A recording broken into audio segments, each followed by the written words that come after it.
Bonjour à tous, bonjour à vous, Myriam El Khomri. Bonjour. L'arrestation et la garde à vue des salariés d'Air France, mis en cause dans les violences de la semaine dernière, est-ce que cela choque la ministre du Travail, William le rappelait, que vous êtes, mais aussi la ministre du Dialogue social? Écoutez, les faits qui se sont produits la semaine dernière sont inacceptables, nous l'avons dit. Suite à ces faits, il y a eu des plaintes qui ont été déposées par les victimes de ces agressions et il y a eu des interpellations. Mais la méthode, est-ce que cela justifie ces arrestations? Je n'ai pas aujourd'hui les détails suite à ces interpellations. En tout cas, je suis attachée à ce que la méthode et les moyens soient adaptés à la situation et respectent la dignité de la personne et respectent également la présomption d'innocence. En l'occurrence, vous trouvez que la dignité de la personne n'a pas été Je respectée? n'ai pas dit ça, je n'ai pas encore de détails véritablement sur les interpellations, mais en tout cas, ma méthode, c'est celle-ci. La violence que vous dénoncez, vous aussi, les détracteurs de la direction d'Air France disent qu'il y a une autre violence, celle des plans sociaux, celle du chômage. Est-ce que cette violence-là, elle peut justifier les écarts qu'on a connus la semaine dernière? Non, rien ne peut justifier ce type d'agression. Après, ma conception du dialogue social, vous l'avez dit, je suis ministre du dialogue social, elle est claire.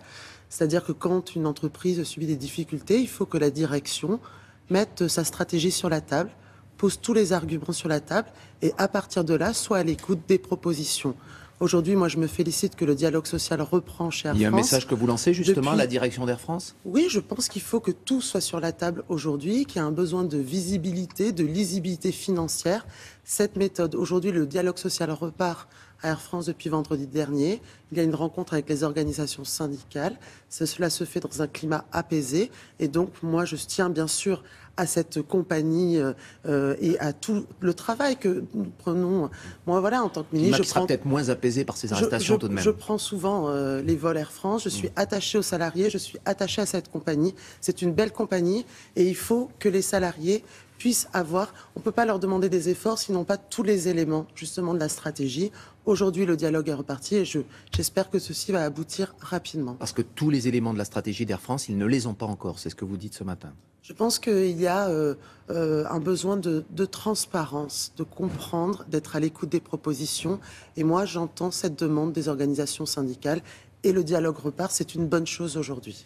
De façon plus générale, est-ce que ce qui s'est passé à Air France, c'est le symptôme, c'est le symbole d'un dialogue social qui ne marche plus aujourd'hui en France? Ce n'est pas la première fois que des salariés séquestrent ou violentent des cadres ou des dirigeants. Est-ce que finalement, ce qui est arrivé à Air France, eh bien, c'est le signe que la France... C'est pas ma vision. Il faut savoir qu'en France, nous avons tous les ans près de 35 000 accords d'entreprise sur des objets comme l'emploi, sur la formation, sur les plans sociaux, puisque vous me posez cette question-là. Sur les plans sociaux, avant, on était vraiment dans de l'affrontement et un plan social sur 4 finissait devant les tribunaux. Depuis 2013, depuis la réforme, sur les 1500 plans sociaux, nous en avons 60% qui font l'objet d'un accord. Donc vous voyez bien que le dialogue social, ça marche, et plus que 1 sur 12 qui finissent devant les tribunaux. Donc c'est juste des exemples isolés pour vous. Ce qui me semble important, c'est qu'il puisse y avoir une vraie négociation et que toutes les clés des difficultés soient posées sur la table. Pour passer d'une culture de l'affrontement à la négociation, il faut de la confiance. Et pour de la confiance, il faut une transparence sur les stratégies. Alors, on vous a entendu là-dessus, sur la situation de l'emploi, 20 000 chômeurs supplémentaires au mois d'août. On peut dire que votre baptême du feu comme ministre a été rude, mais vous y attendiez, j'imagine. Est-ce qu'on peut encore croire raisonnablement à une inversion de la courbe du chômage? On sait que François Hollande en a fait la condition d'une éventuelle candidature à l'Élysée. Oui, bien sûr, parce que en effet, le climat des affaires va mieux depuis 4 ans. On n'avait pas vu. 20 000 chômeurs de plus, c'est une réalité. Nous avons également l'intérim qui repart. C'est souvent un indicateur avancé. Et puis, nous avons mis des moyens pour aider les entreprises. Après, il faut comprendre quelque chose dans notre société. On a une chance, c'est la croissance démographique. Mais tous les ans, nous avons 700 000 départs à la retraite et nous avons 850 000 entrées sur le marché du travail. Donc nous devons être en capacité de créer tous les ans 150 000 créations nettes d'emplois. Et on ne le fait pas aujourd'hui, la croissance n'est pas suffisamment forte, justement, pour créer suffisamment d'emplois. Donc les moyens que nous avons mis, notamment le pacte de responsabilité, le CICE, c'est-à-dire une exonération de cotisation sociale pour tous SMIC dans les entreprises, près de 40 milliards d'ici 2017 pour les entreprises, permet de créer de l'emploi.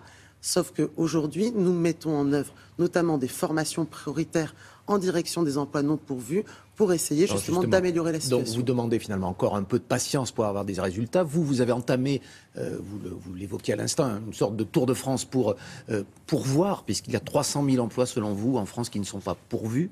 Est-ce que vous avez déjà identifié certains problèmes et surtout les moyens d'y remédier ? J'ai entamé ce Tour de France parce que je crois essentiel de retravailler un écosystème entre les acteurs de la formation, de l'emploi et du monde de l'entreprise. Je vais vous prendre 2-3 exemples. La question de l'apprentissage. L'apprentissage repart à la hausse dans notre pays. Nous avons levé les freins financiers et non financiers, plus 6,5%. Pourquoi je cible l'apprentissage ? Parce que notre problème de chômage en France, c'est un chômage de peu ou pas qualifié. Nous avons la moitié des jeunes chômeurs qui n'ont pas le niveau du bac.